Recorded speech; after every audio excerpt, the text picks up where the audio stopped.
Салам достор, биз азыр Фабиликтин сайтына жеке кабинетибизге кирип, башка адамдарды катташ боюнча видео көрүп кетели. Мына көрүңүздөр. Демек алгач Фаберлик chekit.com деп жазабыз. Мына Фаберлик chekit, анан бул жакта com деп жазабыз. Меники фабурлуу болуп калды. Фаберлик деп жазам. Мына Фаберлик, мына чыкты официалдуу сайт. Азыр мына ачылат бизде. Мына ачылганда мына бул жерде логин пароль деп сурайт. Менде мына вход көрдүңүздөр, Логин пароль жазабыз. Меники башкача, сиздики башкача болушу мүмкүн номерлерибиз. Так, мен көчүрүп алганым жазылып калды азыр бирөөнүкү. Так, мына жаздым. Ключ менен кирдим. Ключ деген пароль бул. Запомнить меняны басып койсоңуз да болот. Мына кирдик, вы успешно вошли в кабинет деп атат. Эми жеке кабинеттин ылдый жакта в личный кабинет деп атат. Мына шуну бастык. Төмөн жакта.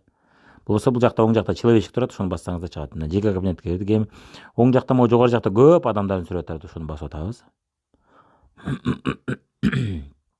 Баскандан соң мына төмөн жакка мындай чүрсөк зарегистрировать деп турат. Ошол учурда ссылка для самостоятельной регистрации деп турат. Эгерде сиз өзүңүз катташты кыйналсаңыз, мына бул жерде ссылка для самостоятельной регистрации деп жөнөтүп туруп, ошол адамды толтурсаңыз болот. Мен толтурушам болот. Сиз бирок өзүңүз жүрүп алсаңыз, эң сонун мени качан бошойт деп күтүп отурбайсыз. Менин ишим аябай көп болот. Мен бошой бербейм. Ошон үчүн зарегистрировать көрөлү. Мына зарегистрировать бастык.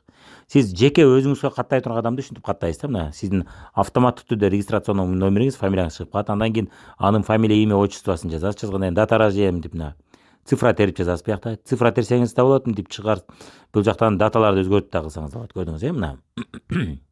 Бияк 40 болуп кетет. Мисалы үчүн биягы 1950 болот да. Мына мисалы үчүн айталы, мисалы үчүн 80-жылкы мына адамды каттап атабыз. Бияка уже датаны цифра менен жазып койсок болот. Же бияктан койсок болот. Мына алып туруп 12 деп атат, 12син өзгөртүп койсок болот. Мына оңдотуп өзгөрттүк. Бул жерде көңүл буруңуздар, 5 жылдызчалар булар сөзсүз толтуруш керек дегендер. Дальше пол мужской же женский деп коесуз. Койгондон кийин мобильный телефонду сөз түрдө жазганда биринчи мамлекет тандайсыз. Мисалы үчүн Кыргызстан тандасаңыз 996 деп туруп, андан кийин нолу жок териңиз номерде, нолу бар терсеңиз код келбей калат. Дальше язык русский кааласаңыз, түркчө и так далее кылсаңыз болот. Ал киргенде ошо тилде кире берет. Автоматтык түрдө кирет да. Эми получать смс уведомление дегенде бизге белгиленип турат. Бул жерде көңүл буруңуздар, 9дан кечки 9га чейин атат. Муну сиз 0-го чейин кылып койсоңуз да болот, 12ге чейин келсин деп, же 1ге чейин, 2ге чейин өзгөртсөңүз болот. Дальше телефондорду толтурдуңуз. Эми имейлди кааласаңыз толтурасыз, кааласаңыз жок. Мына адрес деген жерде сөз түрдө мына весь мир деген мерди тандайбыз. Биринчи мына весь мирден кийин аны мамлекет тандайбыз. Кыргызстан. Менде автоматтуу түрдө Казакстан толтуруп калган.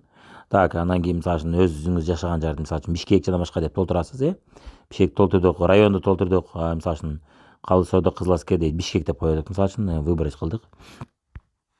Эми дом деген мына 5 жылдызча турат, дом менен квартираны жазып коесуз, болдук. Эң асты жагында кодовое слово деп турат. Кодовое словодо биз көбүнчө адамдын атын эле жазып коебуз.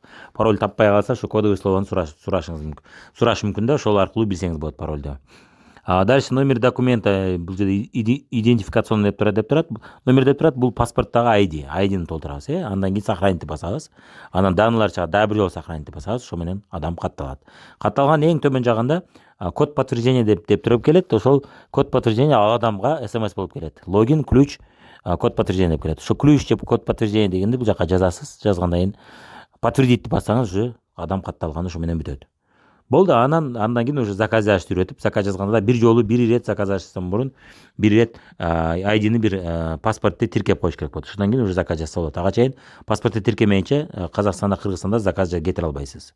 Россияда кетиребиз, паспорт тиркебей тиркебей эле, иненен киргизбей эле каттап жазса боло берет.